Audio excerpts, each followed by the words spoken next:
Welcome to OSG news channel. ఈరోజు మన ముందుకి all India democratic student organization president Abhilash garu మనతో ఉన్నారు. వారితో మాట్లాడే ప్రయత్నం చేద్దాం. నమస్కారం అండి. నమస్తే. విద్యార్థుల కోసం ఈ సంస్థ నుంచి ఎటువంటి కార్యకలాపాలు చేస్తున్నారు, ఏమేమి చేస్తున్నారు, మీ మాటల్లో ప్రజలకి అదేవిధంగా ఇప్పుడున్న విద్యార్థులకి తెలియజేయవలసిందిగా మా ఛానల్ తరఫున కోరుతున్నామండి. ఏఐడిఎస్ఓ విద్యార్థి సంఘం all India democratic students organization. ఈ ఆర్గనైజేషన్ 1954వ సంవత్సరంలో కలకత్తాలో ఫ్రీడమ్ ఫైటర్స్ యొక్క ఆశయాల మేరకు శిబ్దాస్ ఘోష్ అనేటువంటి ఫ్రీడమ్ ఫైటర్, గొప్ప ఫిలాసఫర్, కార్మిక వర్గ మహానాయకుడు, ఆయన యొక్క ఆలోచనల మేరకు ఈ యొక్క విద్యార్థి సంఘము దేశవ్యాప్తంగా 24 రాష్ట్రాలలో అన్ని జిల్లాలలో కూడా విద్యార్థుల సమస్యలకు వ్యతిరేకంగా సోషల్ మూవ్మెంట్లను, విద్యార్థులకు ఉద్యమాన్ని నిర్మిస్తూ ఈ ఆర్గనైజేషన్ పనిచేస్తుంది.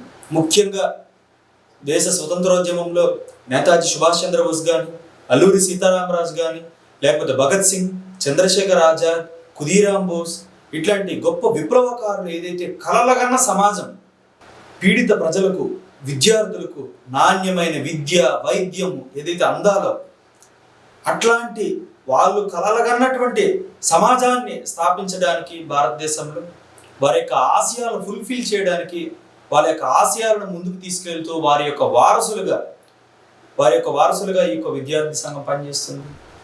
అలానే విద్యార్థులు ఎదుర్కొనే సమస్యలు, విద్యారంగంలో వచ్చేటువంటి సమస్యలకు వ్యతిరేకంగా వాటి యొక్క పరిష్కారానికి ఉద్యమాలు నిర్మిస్తూ ఈ ఆర్గనైజేషన్ దేశంలో పనిచేస్తూ ఉంది.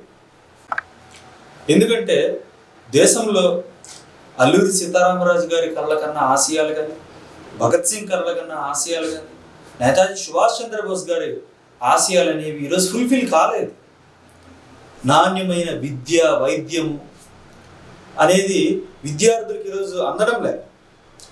చెప్పాలంటే విద్యా వ్యవస్థలో ఏఐడిఎస్ఓ విద్యార్థి సంఘము డిమాండ్ చేసేది ఏమి అని అంటే డెమోక్రటిక్, సెక్యులర్, సైంటిఫిక్ ఎడ్యుకేషన్ను భారతదేశంలో విద్యార్థులకు విద్యా వ్యవస్థలు అందించాలని చెప్పి విద్యార్థి సంఘం పోరాడుతుంది. సెక్యులర్ అని అంటే అర్థం ఏమి అని అంటే భారతదేశంలో సెక్యులర్ అనే దానికి వక్రీకరించారు.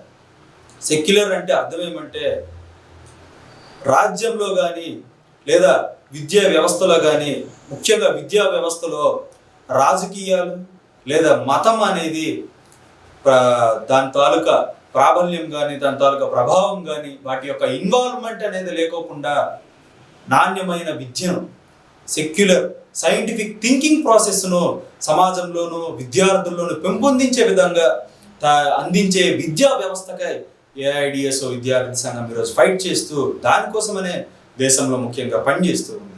ఈ విధంగా రకరకాలుగా విద్యార్థుల సమస్యల మీద, విద్యార్థులు ఎదుర్కొనే హాస్టల్ ప్రాబ్లమ్స్ కానీ, కాలేజెస్లో ఉండే సమస్యలు కానీ, యూనివర్సిటీలో ఉండే సమస్యలు కానీ, వారికి విద్యా వ్యవస్థలో ఎదురయ్యేటువంటి పాలసీ మ్యాటర్స్ కానీ, ఇట్లాంటి వాటన్నిటి మీద కూడా విద్యార్థి యొక్క ఏఐడిఎస్ఓ విద్యార్థి సంఘము దేశంలో ఈరోజు అన్కాంప్రమైజింగ్ ఒక మూమెంట్, స్టూడెంట్ బలమైనటువంటి విద్యార్థి ఉద్యమాన్ని బలోపేతం చేయడానికి ఏఐడిఎస్ విద్యార్థి సంఘం భారతదేశంలో పనిచేస్తుందని తెలియజేస్తుంది.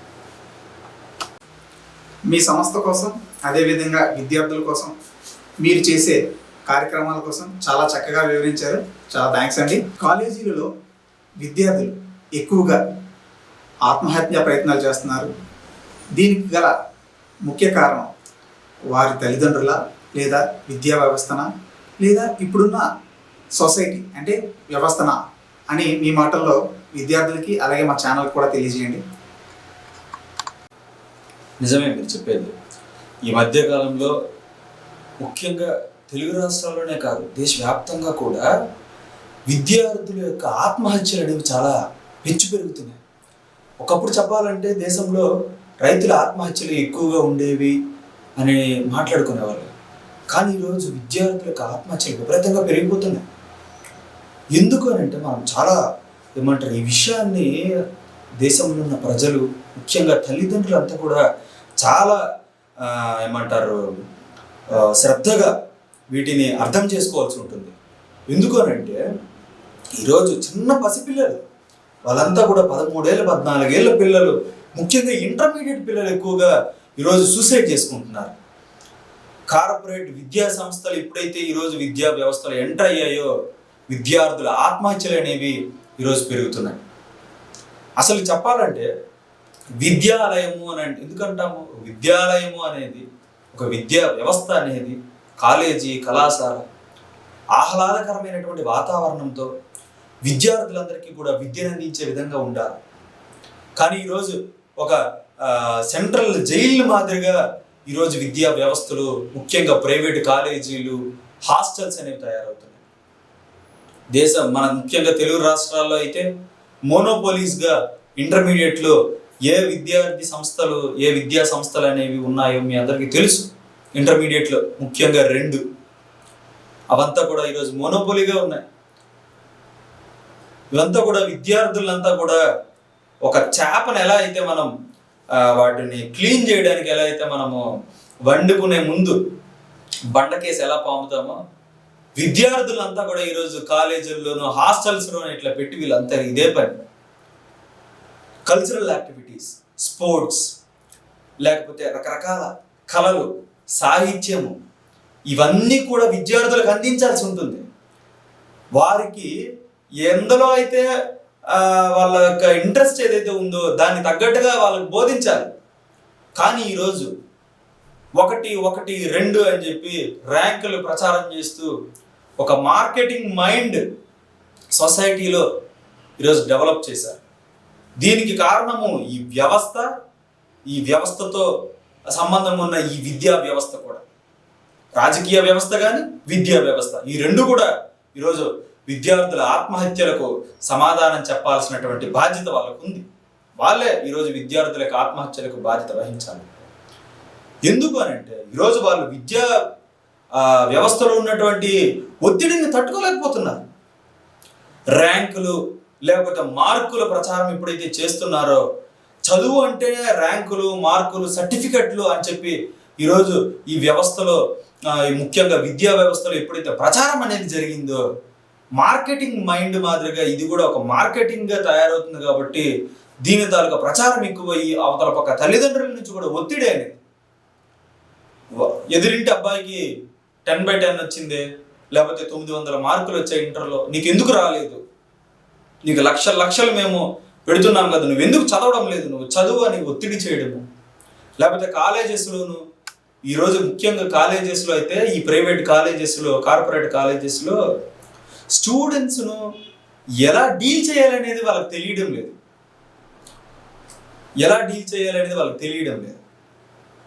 నలుగురు ముందు, పిల్లలందరి ముందు వారిని నిల్చోపెట్టి ఎవరికైతే ఎక్కువ మార్కులు రావడం లేదో, ఎవరైతే మంచి పర్ఫార్మెన్స్ ఇవ్వడం లేదు ఎగ్జామ్స్లో, వాళ్ళందరినీ కూడా అందరి ముందు వారందరినీ కూడా చాలా హీనాతిహీనంగా అవమానించడము, కొట్టడము, వారందరినీ అవమానించడం వల్ల విద్యార్థులు ఈరోజు మానసిక ఒత్తిడికి ప్రభావానికి గురవుతున్నారు.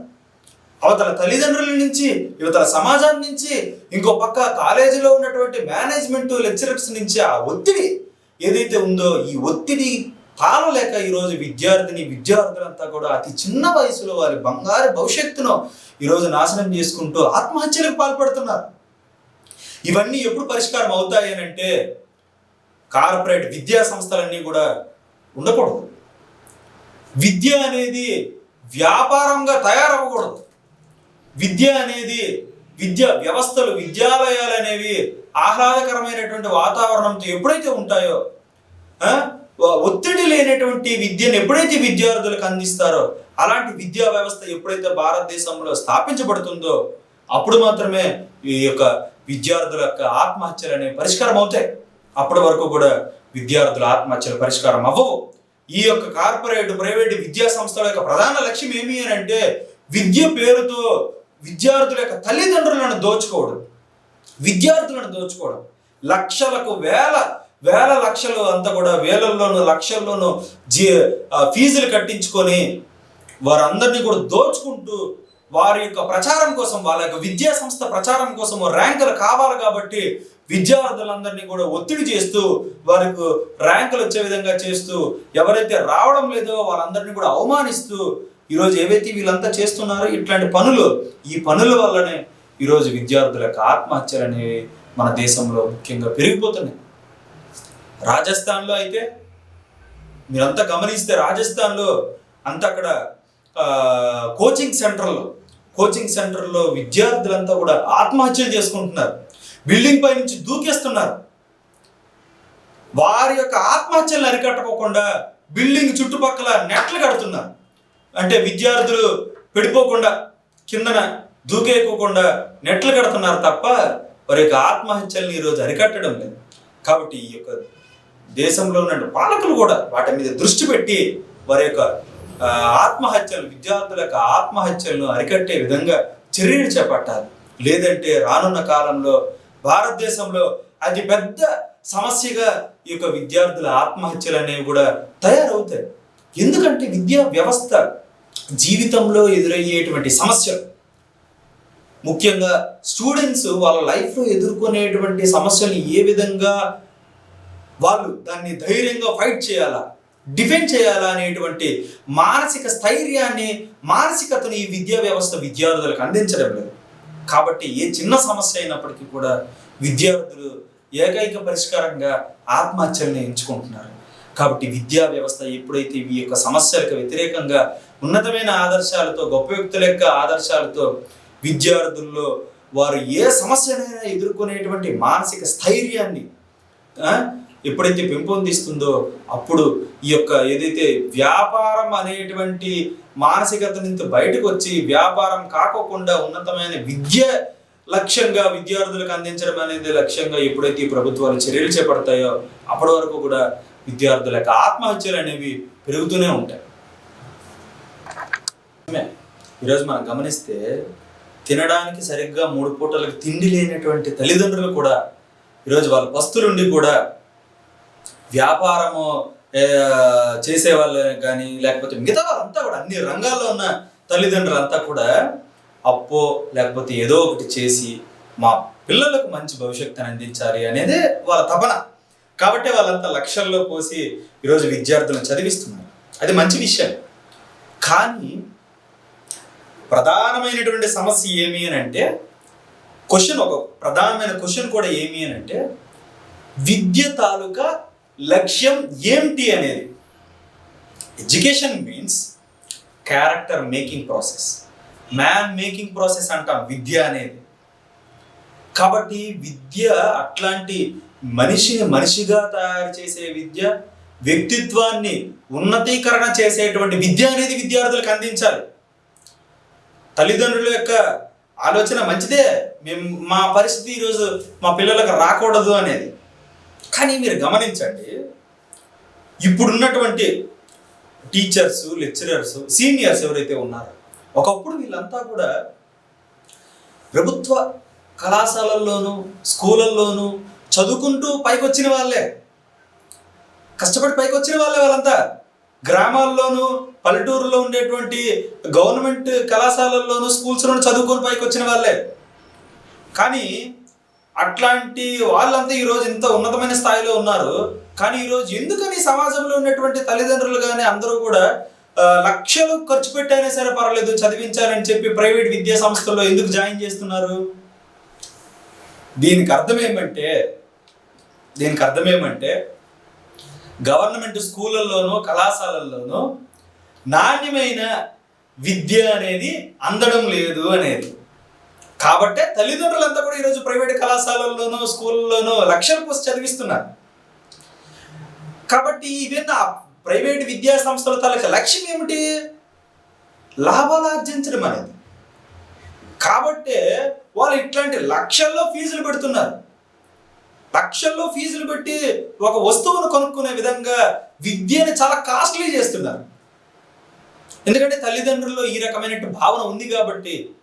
ఎందుకంటే నిజంగానే భారతదేశంలో ప్రభుత్వ విద్యా సంస్థలు అనేవి క్రమంగా డీగ్రేడేషన్ అవుతూ లేకపోతే వీక్ అవుతున్నాయి. కాబట్టి వాళ్ళంతా ఈరోజు ప్రైవేట్ కళాశాల స్కూల్ వైపు వెళ్తున్నారు. విద్యా వ్యవస్థ అనేది బలోపేతం చేసి ఉన్నతమైన విద్యను ఉచితంగా ఉన్నతమైన విద్యనంతా కూడా ఉన్నత విద్య నుంచి కేజీ నుంచి పీజీ వరకు కూడా విద్యార్థులకు అందిస్తే తల్లిదండ్రులు ఇంత లక్షల్లో వేలల్లో ఎందుకు డబ్బులు ఖర్చు పెడతారు? నాణ్యమైన విద్య అనేది ప్రభుత్వ విద్యా సంస్థలు అందితే ఈరోజు అది అందడం లేదు. సమాజంలో కూడా ప్రైవేటు సంస్థల్లో చదివితేనే మంచిగా తయారవుతారు అనేటువంటి ఒక నానుడిని ప్రచారం చేశారు. కాబట్టి తల్లిదండ్రులంతా ఈరోజు పరిగెడుతున్నారు పాపం. కాబట్టి దీనికి పరిష్కారం ఏమి అని అంటే పబ్లిక్ ఫండింగ్ ఎడ్యుకేషన్, ప్రభుత్వ విద్యా సంస్థలు అనేవి బలోపేతం అవ్వడం, ఉన్నతమైన నాణ్యమైన విద్యను మంచి స్టాండర్డ్స్లో విద్యార్థులకు అందించడం అనేది దానికి పరిష్కారం. లేకపోతే ఇది పరిష్కారం కాదు. కాబట్టి తల్లిదండ్రులు ఈ విధంగా ప్రభుత్వ విద్యా సంస్థల్లో అందడం లేదు కాబట్టి కనీసం ప్రైవేట్ సంస్థల్లోనైనా సరే మనం చదివిద్దాము, ఎంతో కొంత అప్పు చేసాను అని తల్లిదండ్రులు అనుకుంటున్నారు. కాబట్టే ఈరోజు వాళ్ళ తల్లిదండ్రులను దోచుకుంటున్నారు. కాబట్టి మిగతా తల్లిదండ్రులంతా కూడా ప్రైవేట్ విద్యా సంస్థల వైపు మొగ్గు చూపించాలి అంటే ఏం చేయాలా? మంచి ర్యాంకులు కావాలి, మంచి మార్కులు కావాలి, దాన్ని వీళ్ళు ప్రచారం చేసుకోవాలి. కాబట్టి విద్యార్థులను ఒత్తిడి చేయడం అనేది, అట్లా విద్యార్థులను ఒత్తిడి చేసి మార్కులు ర్యాంకులు బట్టి పట్టించి ఆ మార్కులు ర్యాంకులు వచ్చే విధంగా చేయడం, దాన్ని చూసి తల్లిదండ్రులంతా కూడా ప్రైవేట్ విద్యా సంస్థల వైపు మొగ్గు చూపడం. ఇంకో పక్క ఇంకోది కూడా ఉంది. ఇంత లక్షలు నీకు పోస్ట్ చదివిస్తున్నాం కదా, నువ్వు ఎందుకు చదవడం లేదు? మీ పక్కింటి అబ్బాయి, మన పక్కింటి అబ్బాయి, లేకపోతే నీ ఫ్రెండ్స్కి మంచి ర్యాంకులు వచ్చాయి కదా అని చెప్పి తల్లిదండ్రులు కూడా ఒత్తిడి చేయడం అనేది. ఎందుకంటే ఆర్థిక భారం. కాబట్టి ఈ విధంగా ఉండడం వల్ల విద్యా వ్యవస్థ అనేది దీనికి ప్రధాన సమస్య. ముఖ్యంగా విద్యా వ్యవస్థలో కూడా అసలు విద్య అంటే ఏంటి? నేతాజీ సుభాష్ చంద్రబోస్ చెప్పారు, ఈరోజు విద్యార్థులకు తపస్సు అని అంటే కేవలం మార్కులు ర్యాంకులు పుస్తకాలు చదవడం అనేదే వాళ్ళ తాలూకా తపస్సుగా విద్యార్థులకు బోధిస్తున్నారు. అది తప్పు. ఆ విధంగా చేయడం వల్ల విద్యార్థులు సామాజిక కార్యకలాపాలకు దూరంగా చేసి ఇది మాత్రమే మీకు ప్రధాన లక్ష్యం అని చెప్తున్నారు. ఈ విధంగా చేయడం వల్ల విద్యార్థులు ర్యాంకులు మార్కులు మంచి జీతాన్ని సంపాదిస్తారు తప్ప విద్యార్థులు వ్యక్తిత్వాన్ని కలిగినటువంటి ఒక మనిషిగా తయారు కాలేరు. కాబట్టి కేవలం మార్కులు ర్యాంకులు ఉద్యోగాలు మాత్రమే విద్య తాలూకా లక్ష్యం కాదని చెప్పి నేతాజీ సుభాష్ చంద్రబోస్ గారు చెప్పారు. కాబట్టి అట్లాంటి విద్యా వ్యవస్థ భారతదేశంలో ఎస్టాబ్లిష్ అయినంత వరకు కూడా ఇట్లాంటి సమస్యలు ఈరోజు పెరుగుతాయి. విద్యార్థుల భవిష్యత్తు కోసమనేసే కదా వాళ్ళ తల్లిదండ్రులు అన్ని లక్షలు పోసి పెద్దగా బాగా చదివించాలనేసి ప్రోత్సహిస్తుంటారు. అలా చేయడం తప్పంటారా? మన భారతదేశంలో చెబుతారు వీళ్ళంతా, ఈరోజు పెద్దలంతా కూడా భారతదేశంలో రకరకాల కళలు, సాహిత్యము, నృత్యాలు, భరతనాట్యము, లేకపోతే సంగీతము, ఇదంతా కూడా చాలా ఉన్నతమైనది అని చెప్తారు కదా. విద్య అంటే ఏంటి అసలు? కేవలం ఒక పుస్తకాలు చదవడమేనా? కాదు. విద్యాలయాల్లో కేవలం పుస్తకాలు చదవడం మాత్రమే వాళ్ళ పని కాదు. అలా తయారు చేశారు వీళ్ళంతా, ఈ ప్రైవేటైజేషన్, ఈ కార్పొరేట్ విద్యా సంస్థలు.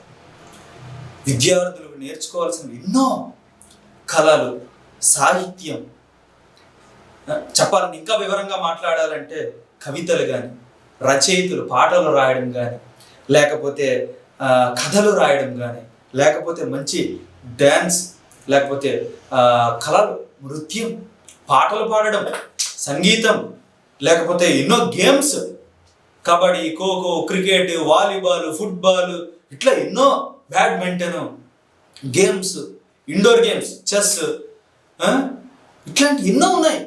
శ్రీశ్రీ గారు, మహాకవి శ్రీశ్రీ తాలూకా సాహిత్యం, పదండి ముందుకు పోదాం పైకి అని చెప్పి మహాకవి శ్రీశ్రీ మహాప్రస్థానం, ఇలాంటి కళలు, సాహిత్యం పట్ల విద్యార్థులకు ఆకర్షణని కల్పించాలి. వాళ్లకు ఎందులోనైతే ఇంట్రెస్టో, వాళ్ళు ఎందులోనైతే మొగ్గు చూపిస్తున్నారో, గేమ్సా, కళలా, సాహిత్యమా, నృత్యమా, పాటలా, లేకపోతే రచయితలుగా తయారవడమా, ఇలా వాళ్ళలో ఉన్నటువంటి క్వాలిటీస్, లేకపోతే వాళ్ళలో ఉన్నటువంటి ఆ ప్రతిభను వెలికి తీయాలి. అదే విద్యా వ్యవస్థ తాలూకా ప్రధానమైనటువంటి లక్ష్యంగా కూడా తయారు కావాలి. విద్యాలయాల్లో లెక్చరర్లు, టీచర్లు ఈ పని చేయాలి. వారికి ఎందులో ఇంట్రెస్ట్, వాళ్ళ ప్రతిభ ఏంటి అని దాన్ని బయటికి తీసుకురావాల్సి ఉంటుంది. అది అసలు యాక్చువల్గా చెప్పాలంటే విద్యా వ్యవస్థ. రకరకాల సాహిత్యం ఉంది భారతదేశంలో, రకరకాల ప్రాంతానికి ఒకటి వెళ్తే ప్రతి ప్రాంతంలో కూడా రకరకాల ఒక ప్రాంతాల్లో సాహిత్యాలు, నృత్యాలు, కళలు ఉన్నాయి. ఇప్పుడు శ్రీకాకుళం ఉత్తరాంధ్ర వైపు చూస్తే తప్పెడి గుళ్ళు అంటారు. ఇక్కడ ఈ ప్రాంత ప్రజలకు అదొక కళ, అదొక సాహిత్యం, వాళ్ళ యొక్క సంస్కృతి. అట్లాంటి కళలు, ఇట్లాంటి కళలన్నీ కూడా రాను రాను కనుమరుగైపోతున్నాయి. ఈవెన్ గేమ్స్, పాటలు ఇవంతా కూడా విద్యార్థుల దూరంగా, విద్యార్థులకు సంబంధం లేని టాపిక్స్గా తయారవుతున్నాయి. ఇవన్నీ కూడా విద్యార్థులకు అందించాలి. అప్పుడు మాత్రమే విద్యా వ్యవస్థ ఉన్నతంగా తయారవుతుంది. తల్లిదండ్రులు కూడా లక్షల్లో ఈరోజు ఖర్చు పెట్టి వాళ్ళని చదివించాలని తాపత్రయపడుతున్నారు. అదేవిధంగా తల్లిదండ్రులు, టీచర్స్, లెక్చరర్స్, ముఖ్యంగా తల్లిదండ్రుల పాత్ర కూడా. పిల్లల్ని అర్థం చేసుకోవాలి. వారు ఏ విషయాలపైన ఇంట్రెస్ట్ ఉంది, వారికి అసలు ఏ విషయాలపైన వాళ్ళకి ఇంట్రెస్ట్, గేమ్సా లేకపోతే సాహిత్యమా, కళ, ఇట్లా అట్లాంటి కళలను గుర్తించగలగాలి తల్లిదండ్రులు కానీ లేదా టీచర్లు కానీ.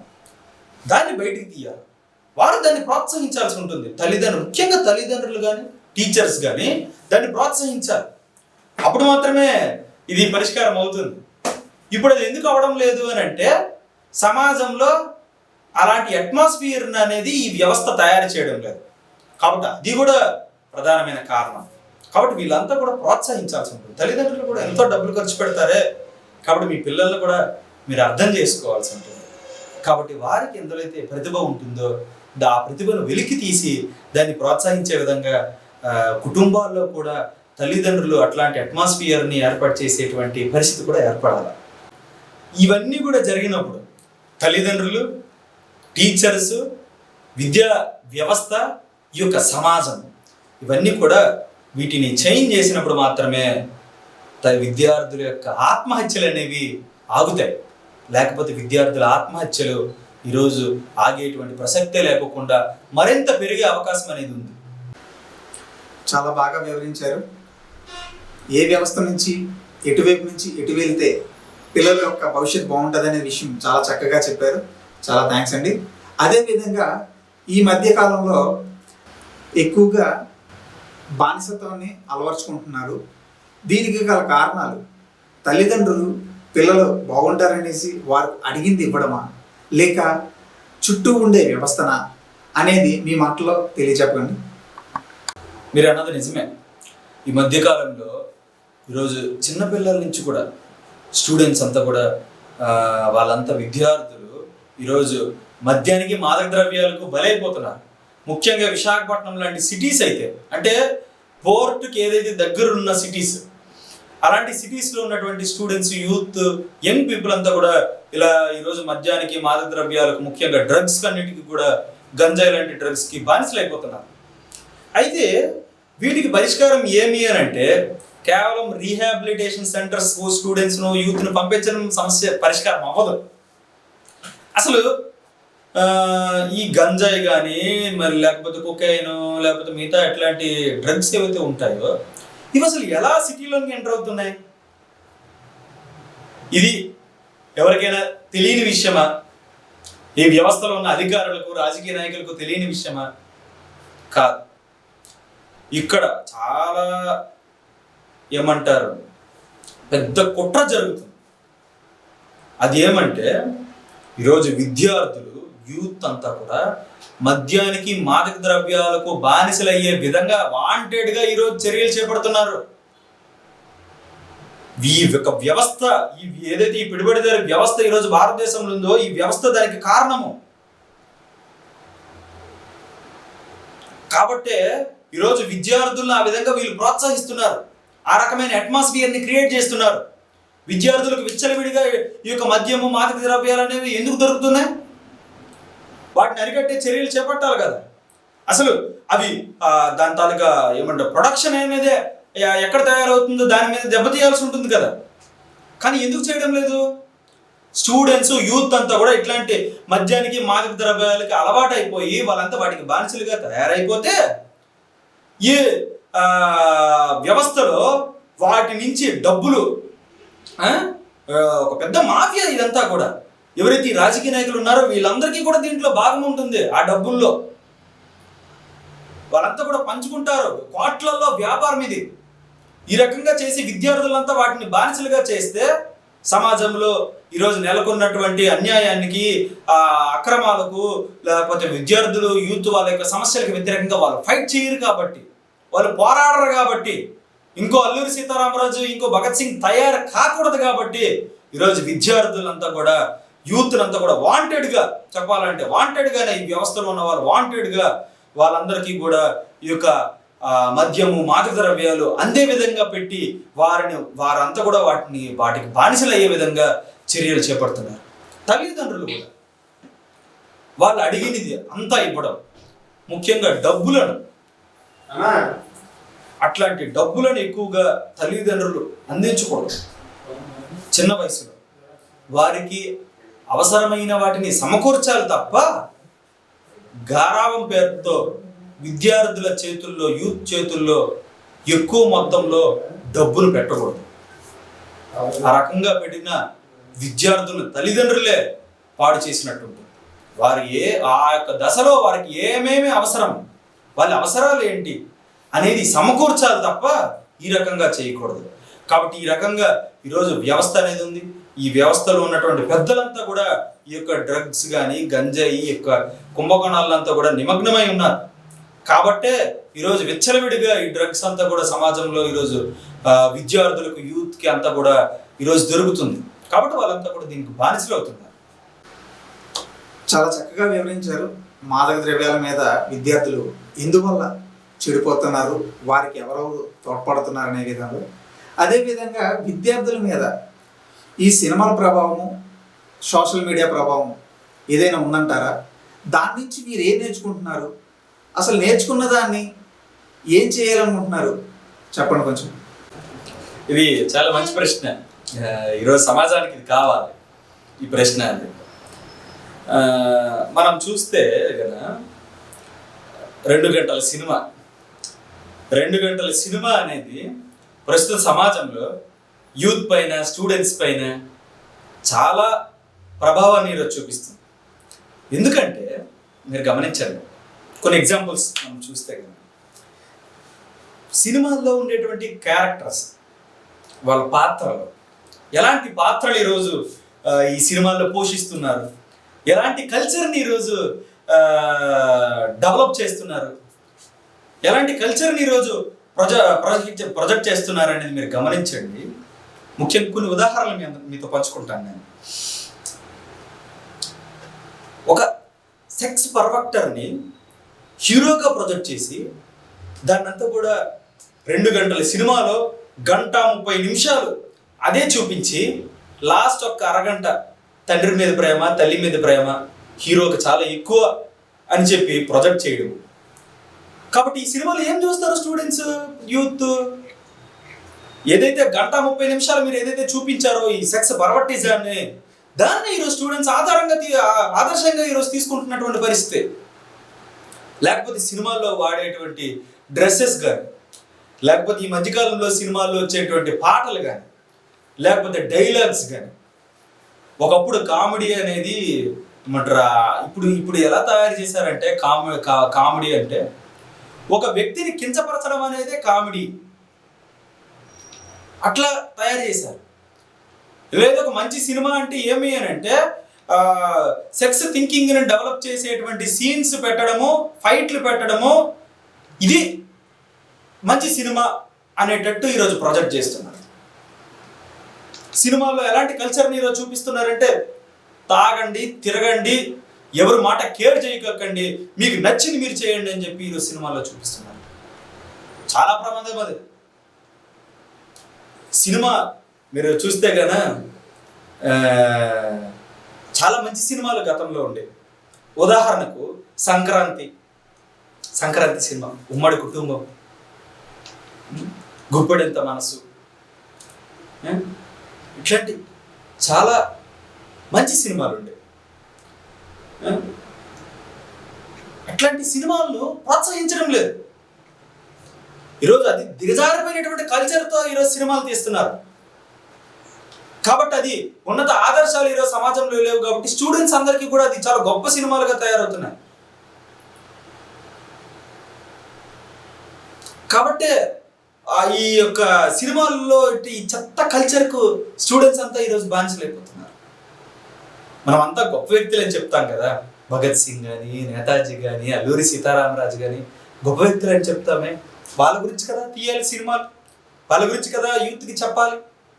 సినిమా అంటే ఒక విషయాన్ని, ఒక దృగ్విషయాన్ని వేరొక సమాజానికి క్యారీ చేయడం, అది ఒక వారధిగా విషయాలను క్యారీ చేయడం అనేది. కాబట్టి ఇవంతా చేయాలి కదా. లేకపోతే ఎంతోమంది భారతదేశంలో చెప్తారు కదా, గ్రేట్ పర్సన్స్, ఎంతోమంది సైంటిస్టులు, లేకపోతే లేకపోతే స్పోర్ట్స్ పర్సన్స్, వాళ్ళ గురించి తీయాలి కదా సినిమాలు. సమాజానికి ఉపయోగపడే విధంగా ఉండాలి ఈ సినిమాలు అనేవి. కానీ ఈరోజు ఆ సినిమాల్లో చూపించే అశ్లీలత, అసభ్యత, వాటన్నిటికీ కూడా యూత్ అండ్ స్టూడెంట్స్ ఈరోజు బానిసలైపోయి వారి యొక్క లైఫ్ని స్పాయిల్ చేసుకుని వాటికి ఆదర్శంగా ఈరోజు తీసుకుంటున్నారు. ఉదాహరణకు గమనించండి, ఒక సినిమాల్లో వాడేటువంటి షర్ట్స్ కానీ, ఫ్యాషన్ కానీ, దాన్ని మరలా అట్లాంటి షర్ట్, లేకపోతే అలాంటి కటింగ్, లేకపోతే అలాంటి డైలాగ్స్, ఎందుకు ఇవంతా తయారవుతుందంటే సమాజంలో ఉన్నతమైన ఆదర్శాలు అనేవి లేవు ప్రస్తుత సమాజంలో. గత 78 సంవత్సరాల సమాజానికి మనం లింక్ తెగిపోయింది. కాబట్టి ఈరోజు సినిమాల్లో చూపించేటువంటి ప్రొజెక్షన్ అంతా కూడా ఈరోజు విద్యార్థులు, యూత్ అంతా కూడా ఆదర్శంగా తీసుకుంటున్నారు. కాబట్టి సినిమాల తాలూకా ప్రభావం అనేది స్టూడెంట్స్ పైన చాలా ఉంది. కాబట్టి ఈ సినిమాలు, సోషల్ మీడియా ఇవన్నీ కూడా చాలా మారాల్సినటువంటి ఆవశ్యకత ఈరోజు ఉంది. అవి ఎప్పుడైతే అవుతాయో అప్పుడు ఉన్నతమైనటువంటి కల్చర్ అనేది విద్యార్థులకు అందుతుంది. కాబట్టి ఈ సినిమా తాలూకా పాత్ర అనేది చాలా సమాజంలో ఉంది. చెడగొట్టాలన్నా, బాగు చేయాలన్నా సరే సినిమా తాలూకా పాత్ర అనేది సమాజంలో చాలా ఉంది అని మీకు నేను తెలియజేస్తున్నాను.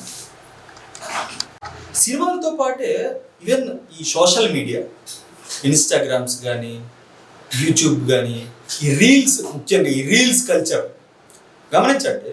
మధ్యకాలంలో మనం న్యూస్ గమనిస్తే రేసర్స్ ఒక హెల్మెట్కు ఒక గోప్రో, ఒక కెమెరా పెట్టుకొని తల దగ్గర స్పీడ్గా వెళ్ళడం, ఎంత స్పీడ్గా వెళ్తే అంత స్పీడ్గా దాన్ని రికార్డ్ చేయడం, దాన్ని రీల్స్ చేయడం. ఎన్నో యాక్సిడెంట్స్ ఇలా జరుగుతున్నాయి ఈ రీల్స్ కోసము, సెల్ఫీల కోసము. ఈవెన్ ఎన్నో లోయల్లోనూ, కొండల దగ్గర, వాటర్ ఫాల్స్ దగ్గర ఇలాంటి విన్యాసాలన్నీ చేసి ఎంతోమంది ప్రాణాలు కోల్పోతున్నారు, వాటికి బలైపోతున్నారు. లేకపోతే అసభ్యత, ఆ డ్రెస్సెస్, బ్లాక్ మెయిలింగ్కి గురవడము, ఈ సోషల్ మీడియాలో చూపించేటువంటి వీటి అన్నిటికీ ఎంతోమంది వాళ్ళ జీవితాన్ని నాశనం చేసుకుంటారు.